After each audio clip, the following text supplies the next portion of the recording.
আগের দিন তোমাদের বলেছিলাম যে কৃষ্ণর বাঁশিটা পাইনি। আজকে পাইনি না, অ্যাকচুয়ালি ভুলে গেছিলাম। আজকে তোমাদের কৃষ্ণর এই বাঁশিটা দেখাচ্ছি, কিরকম লাগছে দেখো। এই বাঁশিটার স্টোরি জানো, আমি তো আগের দিন ভুলে গেছিলাম ওখানে গিয়ে। যাই হোক, তারপরে যখন খুঁজতে যাই যে আরে একটা দুটো জিনিস কেনা বাকি আছে, নুপুরটা মিসিং করলাম, নুপুরটা নেবো। এই বাঁশিটা কোথাও পাচ্ছি না। এবার না মোটা মোটা একটা দুটো বাঁশি পেয়েছি, কিন্তু সেগুলো এইরকম মোটা, সেটা আমার মাধবের হবে না, কারণ আঙুলগুলোর জোড়া বলে হবে না। আমি চাইছিলাম এইরকম সরুর ওপরে। এবার সরুর পাওয়া যাচ্ছিল, কিন্তু এইরকম সাইজের, মানে 10 ইঞ্চি 11 ইঞ্চি এইরকম সাইজে পাওয়া যাচ্ছিল। কিন্তু ওর হাতের যে ডিস্টেন্স সেই অনুযায়ী বেশ মুখ এত দিয়ে আসবে, মুখে একটু বেরিয়ে থাকবে, তারপরে এটা হবে।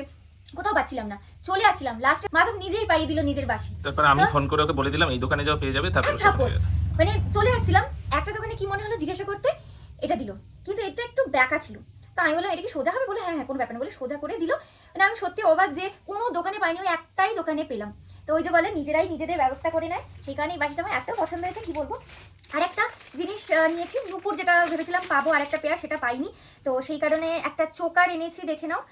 এই যে কৃষ্ণর এই একটা চোকার, এটা ব্যান্ড চোকার, যেহেতু এইখানটা থাকবে দেখাচ্ছি, যেহেতু এইখানটায় থাকবে, এইখানটা যদি সোজা হয়ে থাকে অসুবিধা, ওই জন্যই ফ্লেক্সিবল এনেছি, যাতে গলাটাকে পুরো এরকম ঘুরে থাকে। এই ডিজাইনটা তোমাদের দেখিয়ে দিচ্ছি, ফ্লোরাল ডিজাইনের উপর আছে, এটা পুরোটা এরকম ভাবে ঘুরে যাবে, মানে নেক ব্যান্ড টাইপের, সেই জন্য এটা এনেছি।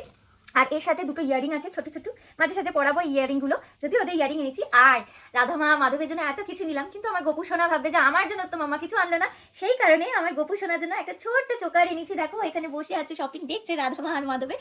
এইখানে ড্রেসটা পরানো আছে বলে বোঝা যাচ্ছে না, পরে পরাবো ওই দিনকে, দোলের দিনকে। এই যে এইটা হচ্ছে ওর চোকার, ওর যেহেতু হার আছে একটা গোল্ডেন, সেই কারণে ওর চোকার ছিল না, সেই মানে হারটা ওর এইখানে আর নিচে আছে, তো এইটার জন্য একটা এরকম চোকার এনেছি। তো এই হচ্ছে আজকে জুয়েলারি যেগুলো বাকি ছিল সেইটা কমপ্লিট হলো। শুধু একটা নুপুর পেলে ব্যাস আমার মন খুঁতখুঁতটা একদম মিটে যাবে।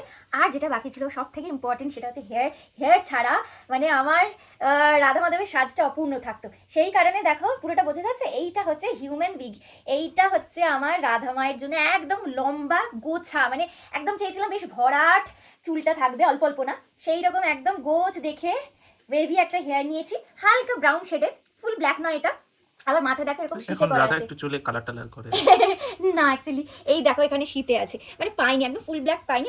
আমার নিজের চুলটা একটু হালকা ব্রাউন, মানে ফুল ব্ল্যাক না, ওইজন্য আমি ওইরকম মনে হয় রাধা মা ভেবেছে আমার মেয়ের মতোই আমি শাড়ি, সেই জন্য মনে হয় ওই রকম। আর এইটা হচ্ছে আমাদের কৃষ্ণাজির হেয়ার, আমার মাধব যে এই কার্লি হেয়ারটা কত সুন্দর লাগবে কি বলবো। এটা আজকেই পরাবো, পরিয়ে দেখে নেবো এখন কদিন যা করুক। ওই যেরকম দুপাট্টা দিয়ে পড়ে আছে তার মধ্যে এই হেয়ারটা থাকবে, তোমাদেরও দেখাবো। এই দেখো এইরকম কার্লি, নিচটা এরকম কার্লি কার্লি হেয়ার, এই হচ্ছে আমার কৃষ্ণার হেয়ার। একটু ছোট, বাবা বললো একটা বড় দেখছিলাম একটু, বাবা বললো না ছেলে হিসেবে ছোটটাই ঠিক আছে, ওই জন্য এটাই নিলাম। সামনের দিকটা একটু স্ট্রেট আছে, আর ব্যাক সাইডটা পুরোটা এরকম ভেলিউ, মানে এইটা আমার কি পছন্দ হয়েছে কি বলবো তোমাদের। এটা পরিয়ে কিরকম লাগছে সেই লুকটা তোমাদের সাথে শেয়ার করবো।